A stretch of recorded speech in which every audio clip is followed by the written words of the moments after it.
अस्सलाम वालेकुम जी। सबसे पहले मैं आप लोगों का बहुत ज़्यादा शुक्रिया अदा करना चाहती हूँ जिस तरह कमेंट्स में आप मेरी हौसला अफजाई करते हैं और मेरी रेसिपीज़ को पसंद करते हैं। आज मैं सबकी ही फेवरेट और गर्मियों में बहुत ही पसंद की जाने वाली सब्ज़ी करेले और प्याज की रेसिपी आपके साथ शेयर करूँगी बहुत ईजी तरीके के साथ। और इस दुआ के साथ हम इसको बनाना शुरू करते हैं कि जहाँ रहें हंसते रहें और हंसाते रहें। तो चलिए जी इसे मिल के बनाते हैं।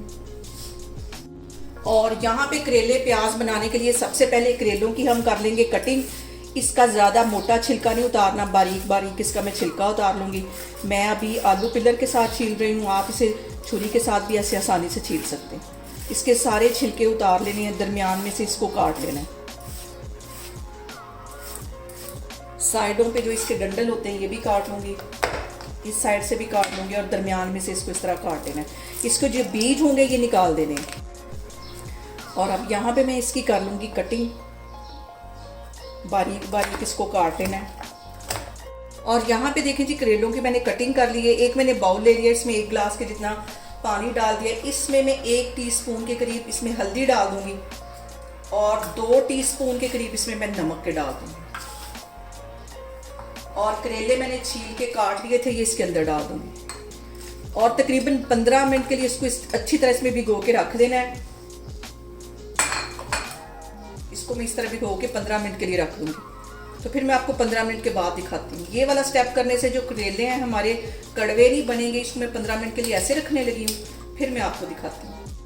और यहाँ पे देखें जी करेलों को नमक और हल्दी वाले पानी में भिगो के रखे हुए मुझे तकरीबन 15 से 20 मिनट हो गए हैं। अब इसको मैं अच्छी तरह धो लूँगी, तकरीबन 5-6 दफ़ा साफ़ पानी से धो लूँगी, तो फिर मैं आपको दिखाती हूँ।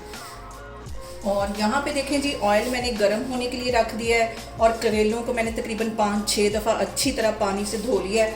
अब इसके अंदर मैं करेलों को करूँगी फ्राई और अच्छा गोल्डन कलर आने तक हम इसको अच्छी तरह फ्राई कर लेंगे। और करेलों को फ्राई करते वक्त जो सबसे अहम बात वो ये कि आपने इसकी जो फ्लेम है चूल्हे की वो तेज़ नहीं करनी, हल्की आग पे हम इसको फ्राई करेंगे। और यहाँ पे देखें जी करेलों को फ्राई करते हुए हल्की आग पे तकरीबन मुझे 10 मिनट हो गए हैं। और यहाँ पे आधा किलो के जितने करेले हैं उसके अंदर मैं 1.5 पाव के जितना प्याज डाल दूँगी और इसको भी हम अच्छी तरह फ्राई कर लेंगे। अब यहाँ पे प्याज और करेलों को मज़ीद मैं 5-6 मिनट के लिए अच्छी तरह फ्राई करूँगी। और यहाँ पे देखें जी करेलों को और प्याज को फ्राई करते हुए मुझे तकरीबन 15 मिनट हो गए। 10 मिनट मैंने करेलों को फ्राई किया हल्की आग पे और प्याज डालने के बाद 5 मिनट इसको मज़ीद फ्राई किया। और यहाँ पे इनको फ्राई करते हुए सबसे अहम बात हमेशा की तरह कि आपने मेरी रेसिपीज़ बनाते वक्त घबराना नहीं है, बिना स्किप किए हुए आप मेरी वीडियोस देखें। इंशाल्लाह ताला आपकी चीज़ें बहुत मज़े की बनेंगी और बहुत इजी तरीके के साथ रेसिपीज़ मैं आपके साथ शेयर करती हूँ। अभी मैं इसको बाहर निकालने लगी हूँ, तो फिर मैं आगे आपको दिखाती हूँ। और अब यहाँ पे उसी ऑयल के अंदर 1 टीस्पून के करीब मैं लहसुन और अदरक का पेस्ट डाल दूँगी। 1 मिनट के लिए इसको अच्छी तरह फ्राई कर लेना है। और अब यहाँ पे मैंने ले लिए बड़े साइज़ के 3 टमाटर, वो इसके अंदर चले जाएंगे अच्छी तरह। और अब इसके अंदर मैं कुछ मसाले ऐड कर दूँगी। करेले और जो प्याज है इसके अंदर ज़्यादा मसाले नहीं जाते। सबसे पहले इसके अंदर मैं डाल दूँगी 1 टीस्पून की जितना नमक। नमक अपने आप टेस्ट के मुताबिक कम या ज़्यादा कर सकते हैं।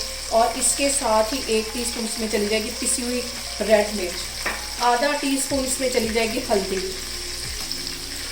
और 1 टीस्पून इसमें चला जाएगा गरम मसाला। मिक्स कर लेना इन सारी चीज़ों को। और इसके साथ ही 1 टेबलस्पून के करीब मैं लेमन जूस इसमें डाल दूँगी। लेमन डालने से इसका जो फ्लेवर है बहुत मज़े का हो जाएगा। और करेलों के अंदर ज़रा भी पानी नहीं जाता, उसका एक हल्का सा कतरा भी पानी नहीं डालते, वरना ये जो हमारे करेले हैं ये कड़वे हो जाएंगे। और यहाँ पे टमाटर डालने के बाद 5 मिनट के लिए इसको मैं कर दूँगी कवर, ताकि टमाटर जो है वो अच्छी तरह सॉफ्ट हो जाए। तो फिर मैं आपको 5 मिनट के बाद दिखाती हूँ। और यहाँ पे देखें जी टमाटरों को कवर करके रखे हुए मुझे तकरीबन 5 मिनट हो गए। कवर मैं पीछे हटाती हूँ, टमाटर अच्छी तरह सॉफ्ट हो गए। हल्का से इसको चम्मच के साथ प्रेस करेंगे तो अच्छी तरह ये देखें सॉफ्ट हो गए। और करेले डालने के बाद इसको बिल्कुल भी कवर नहीं करना। टमाटर यहाँ पे अच्छी तरह सॉफ्ट हो गए। अब इसके अंदर ये जो करेले और प्याज मैंने फ्राई करके रखे हुए थे ये इसमें चले जाएंगे और इसको मिक्स कर लेना है। और दम वाली आग पे कम से कम इसको 10 मिनट के लिए हमने रखना है। कवर इसको मैं यहाँ पे नहीं करूँगी क्योंकि स्टीम के साथ ये जो करेले हैं ये कड़वे हो जाते हैं। तो इसको हल्की आग पे मैं रखने लगी हूँ, तो मैं आपको 10 मिनट के बाद दिखाती हूँ। और यहाँ पे देखें जी, करेलों को पकते हुए तकरीबन 10 मिनट हो गए। इस पॉइंट पे आके मैं 2 सब्ज़ मिर्चें डाल दूँगी। ये बारीक वाली मिर्चें, इसलिए इसे मैं काट के नहीं डालने लगी, ये बहुत तेज़ होती हैं। थोड़ा सा इसमें इसका फ्लेवर आ जाएगा। और करेले और प्याज हमारे यहाँ पे बन के तैयार हो गए। इसको मैं करती हूँ डिश आउट, तो फिर मैं आपको दिखाती हूँ। और यहाँ पे देखें जी, मज़ेदार से हमारे करेले प्याज बन के तैयार हो गए हैं। बहुत टेस्टी बनती से मेरे तरीके से बनाएं और मुझे कमेंट्स में बताएं कि आपको मेरी रेसिपीज़ कैसी लगती है। और मेरी वीडियोस को ज़्यादा से ज़्यादा शेयर करें और मुझे सब्सक्राइब करें और अपना बहुत सारा ख्याल रखें। इंशाल्लाह ताला मैं एक और वीडियो में आपके सामने आऊँगी। अल्लाह हाफिज़।